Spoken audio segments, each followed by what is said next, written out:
Hello, welcome to another episode. We are going to share effective strategies to solve sibling conflict. Yes, our children's sibling conflict peacefully. So, if you have more than one child and you want them to play peacefully, to relate to one another peacefully, you want to have a peaceful home environment.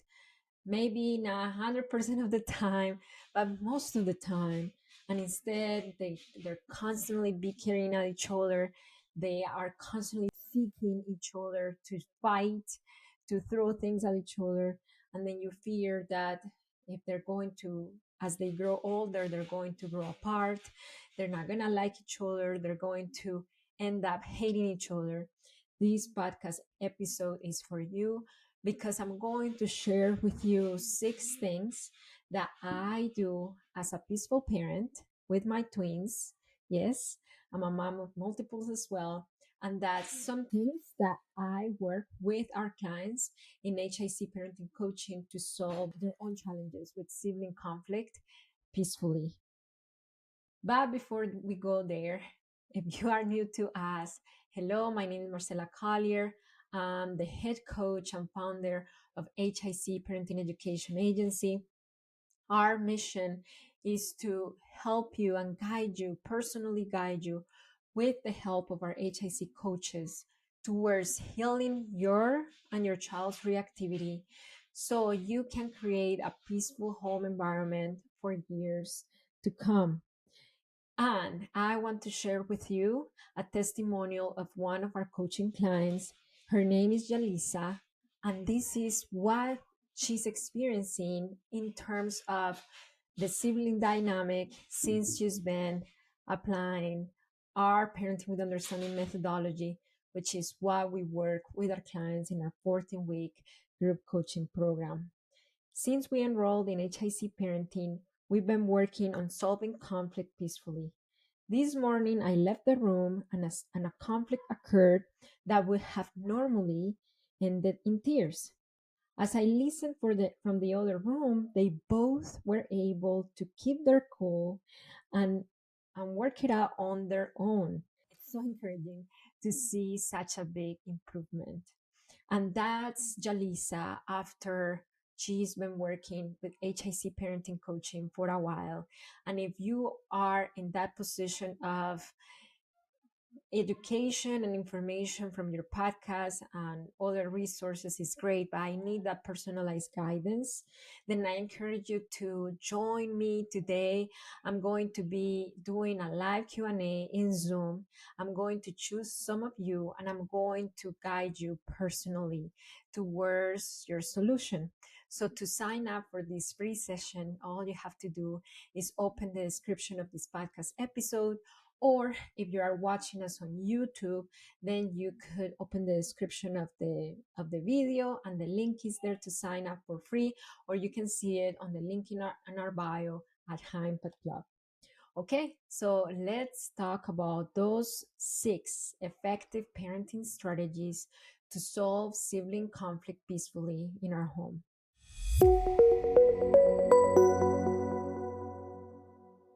Okay, let's talk about those 6 strategies. Number 1, understanding the root of the conflict. Because usually what we see is not what it seems to be. You may see one of your children hitting the other, and that doesn't mean that that's the conflict itself, one child hitting the other. Let me tell you an example.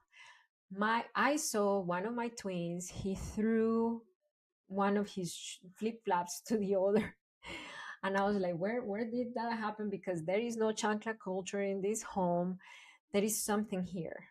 Well, if I would have stayed just with what I saw, one of them throwing the chancla at the other one, I would have been really unjust in my approach to their sibling conflict. Because what was really happening was that the one who threw the chancla, he was trying to do his piano practice, and the other one kept unplugging the cord, and the other one kept turning the piano off, and then he couldn't hold it any longer. He felt really frustrated, and he threw the chancla to his brother out of pure frustration. So just imagine if I would have addressed that situation just with what I saw. That's why it's very important to address sibling conflict from the root. Meaning to I know that we may have that rushed energy to fix it right now, to what, like, you don't hit your brother and this is what's gonna happen. Like, the from the way that we were raised, there is a rushed energy to quote unquote to punish, to be honest, to punish our kid, the kid that we saw doing the quote unquote misbehavior. So what happens? What about if I would have just focused on the thing that I saw? I would have missed the whole picture. So, yes, safety is important. And then, yes, we talked about, okay, this is not how we solve conflict. But right after that, we moved into what happened. And then when we moved into what happened, me trying to find, like, to find report on the whole picture, that's how I knew that that was a desperate measure to say, hey, respect my boundary. This is really triggering for me. I'm trying to practice my piano and you keep unplugging my piano. So what about if our children are very escalated, if there are a lot of emotions? That is something that I walk through with our coaching clients in HIC Parenting Education, and is the regulation ladder. So there are 4 behavior levels, meaning that before children get to that point of acting out behavior, there are other early signs. There is anxiety, there is defensiveness, and then my child at that point, when he was throwing the chancla at the other one, he was at that time in the peak of that behavior ladder. He was at the peak of behavior. And one thing that I work with our clients is that we cannot go into teaching, we cannot go into problem solving if our children are that escalated. So that's the second thing that I did. Let's take a moment. Let's take a moment. We're going to calm down. We're going to cool down, because teaching, because collaborative discipline cannot happen if everybody's escalated, especially and more importantly, if I am escalated as a parent. We work with so many parents who get triggered themselves when they see one of the siblings hitting the other one, especially if the hitter child is the older child, or if the hitter child is the boy hitting the girl. There is something about that, about the age difference and about the gender, that it just triggers a very special and tender chord for many parents. So if you are escalated, it's important to work on regulation, not of yourself, not just of yourself, but of helping your children calm down, regulate. Maybe everybody needs a little break. I'm not talking sending them to timeout, to have them be alone with all their feelings, but there might need to have a break from that environment where the triggering object, which is the piano, is still there. So that's what we did. We went to their bedroom and then we worked on calm down strategies. And then once they started calming down, number 3, I worked on promoting empathy. So let's review the last 3. Number 1, understanding the root of the conflict is not usually what you see at first. Number 2, working on calm down strategies before working on to solving any kind of conflict. And number 3, promoting empathy once they start to calm down. So promoting empathy might mean some things like, what do you need? I wanted to play in the piano as well. Okay. And okay, let's think about your brother's experience. Do you think that he knew you wanted to share the piano by you plugging off the piano? And then accessing their critical thinking, because they are at that point that they can access that critical thinking because they're not escalated anymore. So it's about helping them see each other's side. And one thing that I want to say is when it comes to my twins' age, they are 7 years old, or any child under 12, they're not able to fully have empathy for other, which is the very high level skill of being able of putting myself into somebody else's shoes and feel what they feel and think what they think.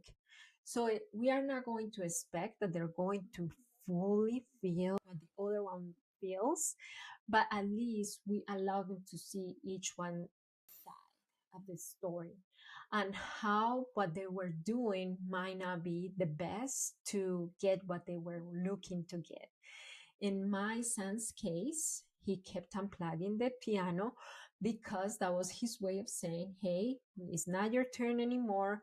Now I want to turn. But that was a very ineffective, immature way of asking for a turn. So once we promote that empathy, number 4, we encourage communication. So communication, once we know each other's side, how can we, let's do a little do-over role play. Maybe let's go back to the piano. And if you were to communicate assertively to your brother that you wanted to have a turn playing the piano, how would you have communicated it differently? And then have them practice. If they are old enough, they might not need extra help practicing. If they are toddlers and preschoolers, you might need to give the words to them. Say this. Okay, let's practice. And it could be in a playful mode. You don't have to make discipline like this really like everybody's feeling bad about themselves. This is causing shame and blame. No, this is a learning experience, and you can engage that moment in a playful manner as well. So, number 5, we already talked about understanding the root. Number 1, calming down emotions. Number 2, promoting empathy. Number 3, encouraging communication. Number 5 is talking about boundaries. So, boundaries, and this is something that we work with our clients as well. Effective boundaries come from family values. So, what are your family values that your boundaries are honoring? So, for example, in this case, would it be the value of effective communication? Would it be the value of kindness? Would it be the value of consideration and respect? Choose a value, a family value. We help our clients reveal, discover, and establish their family values in their home, and then talk about it. In this home, we respect each other's space and what each person is doing. So unplugging the piano while brother is playing is not respectful of his space. So how can we respect his space? How can we do this and still respect his space? And that's how we communicate boundaries. So next time, this is a really great tool that I talk about with my clients as well. The next time, instead of like, because you did this, this is going to happen to you, instead of focusing on the past, let's focus on the future. Let's set up our children up for success.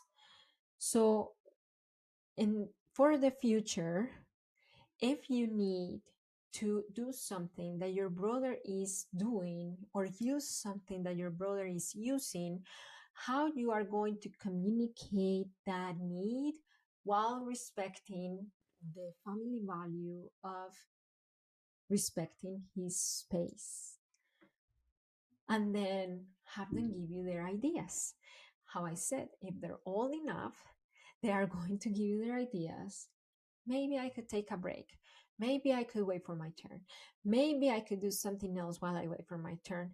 Maybe we can come an agreement and do it together, play piano together. My twins, They're amazing piano players and they're able to play together at the same time. I don't know how they do it amazingly. I don't know if this is a twin thing or what, but they're able to be coordinated enough to play a whole song, and that sounds great, together on the piano.